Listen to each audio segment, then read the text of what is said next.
ఒక పట్టణంలోని ఒక డాక్టర్ గారు మానవ మెదడుకి సంబంధించిన శస్త్రచికిత్స చేయడంలో ప్రపంచ ప్రఖ్యాతిని ఆర్జించారు. ఆయన వద్దకు వచ్చే రోగులందరికీ చేసిన శస్త్రచికిత్సల్లో ఒక్కటి కూడా వృధా కాలేదు. అన్నీ విజయవంతమే అయ్యాయి. అందువల్ల ఆయనకు పని ఒత్తిడి ఎక్కువైపోయింది. ఆయన్ని కలవాలంటే కూడా చాలా కష్టం. ఆయన అంతర్జాతీయంగా కూడా ఎన్నో ప్రసంగాల్లో పాల్గొని తన వాణ్ణి వినిపించేవాడు. ఒకసారి ఆయన ఒక అంతర్జాతీయ సమావేశంలో అత్యవసరంగా పాల్గొనే నిమిత్తం తన పట్టణం నుంచి బయలుదేరారు. అయితే తన కారులో విమానాశ్రయానికి వెళ్లి అక్కడి నుంచి విమానంలో బయలుదేరారు. విమానం వాతావరణం మేఘావృతమై ఉండడంతో వేరే పట్టణంలో ఆపివేశారు. ఈయన ఈ సమావేశంలో పాల్గొనడం అత్యవసరం కావడంతో అక్కడి నుంచి కారు మాట్లాడుకుని తాను సమావేశంలో పాల్గొనవలసిన పట్టణానికి బయలుదేరారు. అయితే ఒక గ్రామం చేరుకునేటప్పటికి అర్ధరాత్రి అయింది. ఇంతలో అక్కడ కారు ఇంజిన్ పాడైపోయింది. ఆ డ్రైవర్ ఉదయం అయ్యేంత వరకు ఏమీ చేయలేమని అక్కడ దగ్గరలో ఉన్న ఇంటివారిని అభ్యర్థించి నేటి రాత్రికి వేచి ఉండవలసిందిగా తెలిపాడు.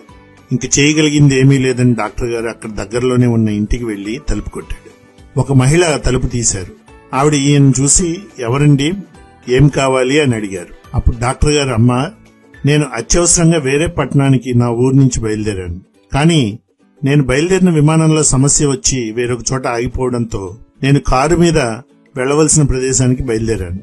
కానీ ఈ కారు మధ్యలో ఆగిపోయింది. దయచేసి ఈ ఒక్కపూట నన్ను ఇంట్లోనికి అనుమతించగలిగితే మీకు కృతజ్ఞత కలిగి ఉంటాను అని పలికారు. ఆవిడ, రండి, పర్వాలేదు అని నిద్రపోతున్న ఆవిడ భర్తను లేపి జరిగిన విషయం చెప్పి పక్క గదిలో వస్తీ చూపించారు. ఆవిడ భర్త తన భార్యకు డాక్టర్ గారికి రాత్రి భోజనం వండమని, ఈలోగా ఆయన శుభ్రపరుచుకుని రమ్మని చెప్పారు. ఆ మహిళ ఆయనకు అన్నీ సిద్ధం చేసి డైనింగ్ టేబుల్ పై అన్నీ ఉంచి తన భర్తని ఆయనకు కావలసినవి చూసుకోమని పక్క గదిలో ప్రార్థన చేసుకోసాగారు. డాక్టర్ గారు స్నానం చేసి వచ్చి ఆవిడ చేసిన వంటకాలను భుజిస్తూ ఆవిడ ఆ సమయంలో కూడా ప్రార్థన చేయడాన్ని గమనించి ఆవిడ దేని గురించి అంత తపంతో ప్రార్థిస్తున్నారు అని ఆవిడ భర్తని అడిగారు. ఆయన పక్క గదిలో ఉన్న వారి అబ్బాయిని చూపిస్తూ, మా అబ్బాయి మెదడుకు సంబంధించిన అరుదైన వ్యాధితో బాధపడుతున్నాడు. అది ఎవరికో గానీ రాదు. ఇక్కడ ఉన్న స్థానిక డాక్టర్ గారు అంతా పరీక్షించి ఈ వ్యాధికి చికిత్స చేయగలిగిన వారు ఈ ప్రపంచంలో ఒక్కరే ఒక్కరు ఉన్నారు. ఆయన్ని మీరు కలవడం ఎంతో కష్టం. ఆయన అంతటి ప్రముఖ డాక్టర్ అని ఎంతగానో చెప్పారు. ఇది చెప్పి 4 రోజులైంది. అప్పటి నుంచి మా ఆవిడ ఆ డాక్టర్ గారితో ముఖాముఖి కలిసి మా బాధ చెప్పుకునే అవకాశాన్ని ఏర్పరచమని ఆ దైవాన్ని ప్రార్థిస్తోంది అని తెలిపారు. అది విన్న డాక్టర్ గారు పరమాశ్చర్యానికి లోనై స్తబ్దులైపోయారు. తర్వాత తేరుకుని, అయ్యా, మీ భార్య ప్రార్థిస్తున్న మరియు ముఖాముఖి కలవాలనుకుంటున్న డాక్టర్ ఎవరో కాదు, అది నేనే. నేను ఈ క్షణం దాకా కూడా నేను ప్రయాణిస్తున్న విమానంలో సమస్య రావడానికి, మరలా నా కారు ఆగిపోవడానికి అంతా కూడా కాకతాళీయంగా సంభవించిన ఘటనగా మరియు నా యోచనకు వ్యతిరేకంగా కలిగిన అడ్డంకులుగా భావిస్తున్నాను. ఇందులో ఉన్న దైవిక హస్తాన్ని గుర్తించలేదు.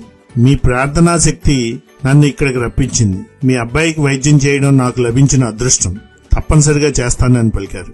ఆయన్ని తన జీవితంలో ఈ రకంగా దైవం ప్రవేశించడం ఎంతో ఆనందానికి లోనయ్యేటట్లు చేసింది. తర్వాత సమావేశంలో పాల్గొని వచ్చాక తానే వైద్యానికి సకల ఏర్పాట్లు చేసి ఆ అబ్బాయికి సంపూర్ణ ఆరోగ్యం చేకూర్చారు. మొత్తం కుటుంబం అంతా కూడా ఆనందమయ కుటుంబంగా మారిపోయింది. ప్రార్థన ఎంతో శక్తివంతమైంది. ఇది భగవంతునితో మనిషి జరిపే సంభాషణ. ఇది అసామాన్యమైనది. అసాధ్యాలను సుసాధ్యం చేస్తుంది. నిస్సహాయ స్థితిలో మనిషి ఎప్పుడైతే తన అహంకారం కోల్పోతాడో అప్పుడు భగవంతునితో అనుసంధానమై తన సమస్యల యొక్క అవసరమైన అన్ని పరిష్కారాలను లేక నివృత్తిని అతను పొందగలుగుతాడు. నిత్యం మనం కొద్ది సమయం దైవధ్యానానికి కేటాయించడం ద్వారా మన జీవితంలో విజయ సోపానాలను అధిరోహించడం అత్యంత సులభమవుతుంది.